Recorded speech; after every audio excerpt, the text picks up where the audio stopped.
اللهم صل وسلم وبارك عليك يا حبيبي يا رسول الله. ازيكم يا حبايبي، عاملين ايه؟ وحشتوني. ده الفيديو بقى اللي كلكم طلبتوا مني، تعملوا الرز بالمكسرات ازاي. تعالوا يلا بينا هنقول بنعمله ازاي. لكل كيلو رز 4 معالق سكر، ودول 6 معالق سكر عشان انا عامله كيلو ونص رز.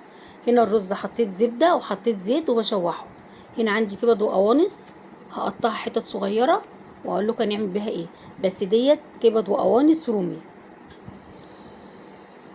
هنا عندنا السكر بيكرمل، وطول وانا واقفه بقلب فيه ما بسيبهوش. هنزل بمعلقه قرفه كبيره على الكيلو ونص رز وهقلبها. وعندي الزبيب هغسله وهنقعه، هسيبه منقوع قد ايه عقبال الرز ما يتشرب، مش اكتر من كده.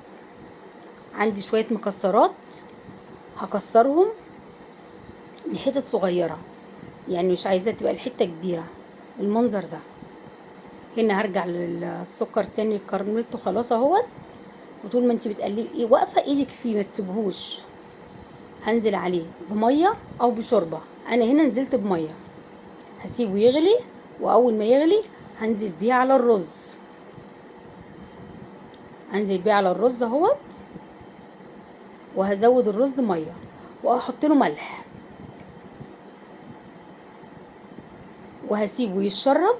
وبعد ما يتشرب هوطي عليه وهنزل عليه بالزبيب. هو خطواته كتيره جدا، بس بجد بتاكلي حاجه حلوه قوي. هنا بعد ما اتشرب وطيت عليه وهنزل عليه بالزبيب، صفيت الزبيب من الميه وهنزل عليه وهسيبه بقى يستوي.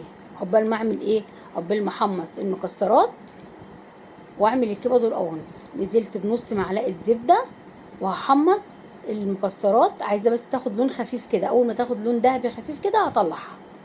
في نفس الطاسه هنزل بمعلقه زبده وهنزل بالكبد والقوانص اللي احنا قطعناها.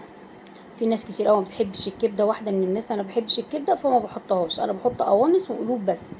هنزل بواحده ماجي، شويه فلفل اسود وشويه ملح، وهسيبهم على نار هاديه يستووا. مش هحط عليهم ميه، هم هينزلوا الميه بتاعتهم وهيستووا فيهم. هنا كان عندي الرز استوى خلاص. هنزل بقى بكميه الكبد والقوانص اللي عندي كلها بالصوص بكله، ما تخليش حاجه. شويه الصوص دولت هيدوا طعم حلو قوي للرز. انا في الوقت ده انا هغرف، فهنزل بالمكسرات. لكن لو انت مش هتغرفي انزلي بالكبد والقوانص واركنيها، وبعد كده انزلي بالمكسرات وانت بتغرفي، عشان مش عايزه المكسرات تبقى طريه، عايزاها تبقى ناشفه. هنا نزلت بالمكسرات وخليت شويه على جنب عشان ازين بيهم. خلاص كده. ده بقى طبعا العرق انا نزلت لكم، وما شاء الله كلكم اتفاعلتوا معاه، وانا مبسوطه بجد بالتفاعل اللي حصل للفيديو ده. بجد عجبني قوي بجد. ربنا يخليكم ليا وما يحرمني منكم ابدا. هنا بقى هنغرف الرز بتاعنا وهنزينه، وبألف هنا وشفا. ايه رأيكم؟ ما يستاهلش لايك وشير؟ يلا اتمنوا لي كل خير. باي باي.